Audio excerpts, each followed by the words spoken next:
operated very consistently within the ethic guidelines I had as Secretary of the Treasury.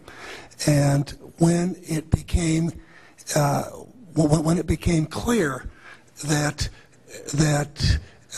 we had some very significant issues with Goldman Sachs and with why didn't you recuse yourself with Morgan Stanley, what I did then, it would have been very wrong for me to recuse myself. What I did was I went and got a waiver from the ethics agreement, because when we had concerns... Who is in charge of the ethics agreement? What? Who's in charge of the ethics agreement that you got a waiver? We have a Office of Ethics at Treasury, and we have a White House ethics office. So you got it from the legal counsel from the White House? We got it from the Government Ethics Office. So we had Snow, we had Paulson, now we have Geithner. All these people cut from the same bowl of cloth. These are not independent Treasury secretaries. They're part of the problem, not part of any solution. And it would have been nice to see President Obama effect some change in Treasury, but of course, he went and got a Wall Street insider as his Treasury Secretary. Everything that's speculative, parasitical, cancerous, bloated from all these administrations, going back to Carter and even beyond, comes together in the Obama administration. With Volcker, with Summers, who's part of the economic crimes under Clinton, the guy who brought you derivatives and the abolition of the Glass-Steagall firewall. You could not have gotten a more perfect setup for a takeover from a previous government, the Bush regime, than the Obama regime. Now, there are some authors out there already saying that it's the same bunch, and it's true. It's the same bankers who put the same boys forward. Obama, far from helping the public and giving them something new or giving them more power and say over their own affairs, has actually sided immediately with the bankers who once again have robbed the public blind, and now they must get bailed out by your tax money. Obama does it all with left cover. He makes you think that he's somehow different from Bush, that this is somehow benevolent, that he cares about the poor. And in reality, this is the cruelest hoax and the most bogus sham. Obama is 1,000% devoted to Wall Street interests. When Wall Street says jump, Obama jumps. And again, it's about $30 to $40 for the bankers for every dollar that ever reaches an unemployed person or somebody who's on food stamps or some infrastructure building for highways. The hope with the Obama administration was that it would move us beyond this.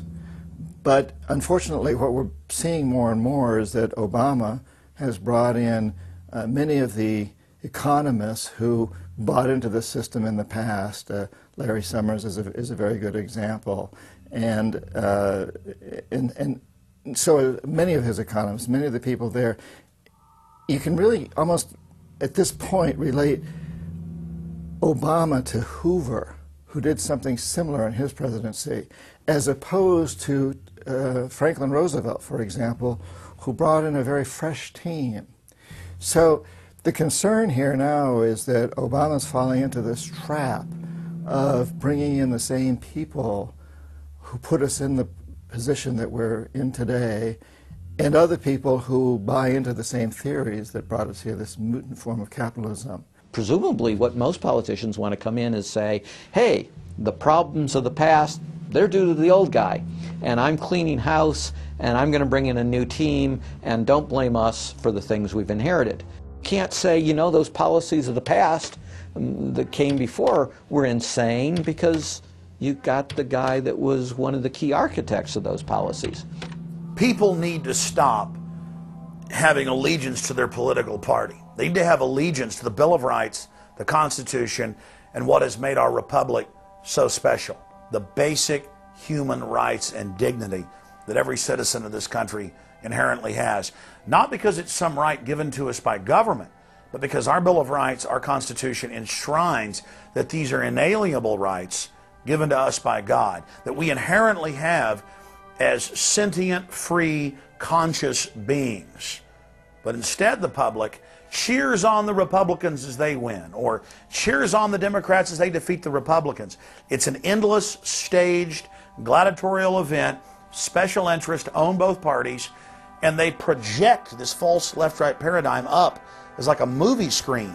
And behind that, behind the throne, the establishment is able to control our society and engineer it into this high-tech police state. If you try to let the finance oligarchs who created the crisis turn around and say they're the doctors who are going to get you out of the crisis, they will dig you deeper and deeper into the bottomless abyss of world economic depression, financial collapse, and disintegration.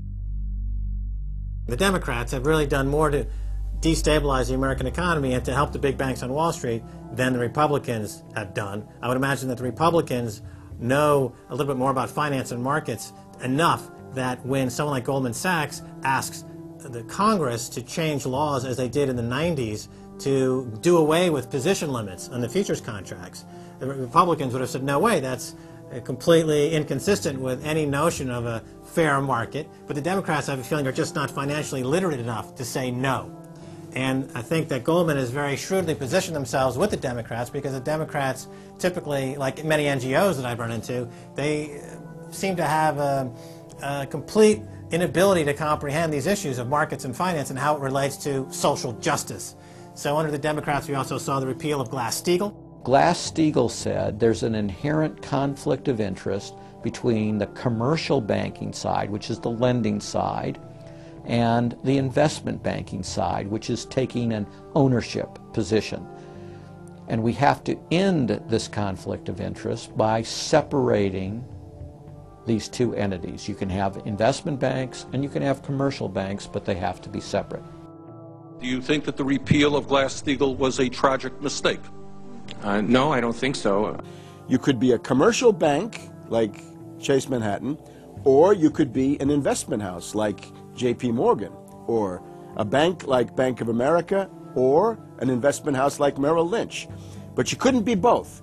And as the 90s went on, the screaming hyenas of Wall Street were demanding that this prohibition, this regulation, be abolished. This was an illegal and inappropriate form of casino.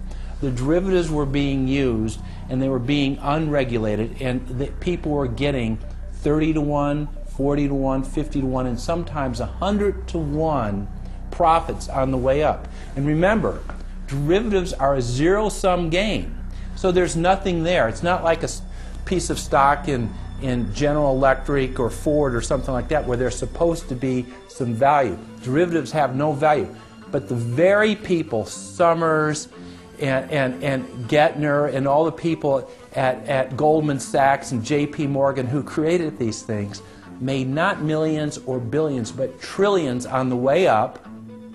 And now that these things are crashing, the very same folks are now put in charge of regulating these things and in charge of the bailout, and they are giving money to the very rascals that created this problem, took the profits.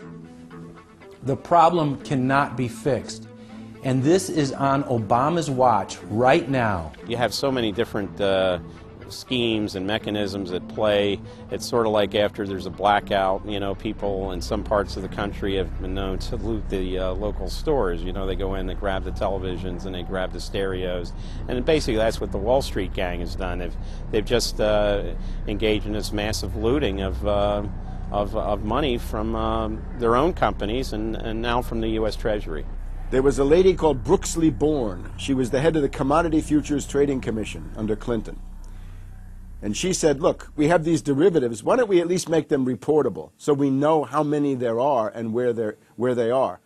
And she writes in a biographical account, she said, I picked up the phone and Larry Summers was screaming at me that I was interfering with the wonderful inventiveness and ingenuity of Wall Street and their ability to come up with new financial products, such as these derivatives. Brooksley Born was the chair of the Commodities Future Trading Commission, CFTC, which regulates many financial derivatives. And she said there's a grave danger out there in the form of these credit default swaps. And credit default swaps are an exotic financial derivative, or moderately exotic financial derivative, were sold on a bright, shining lie that they were supposed to make markets more efficient. In fact, they allow utterly insane gambles. And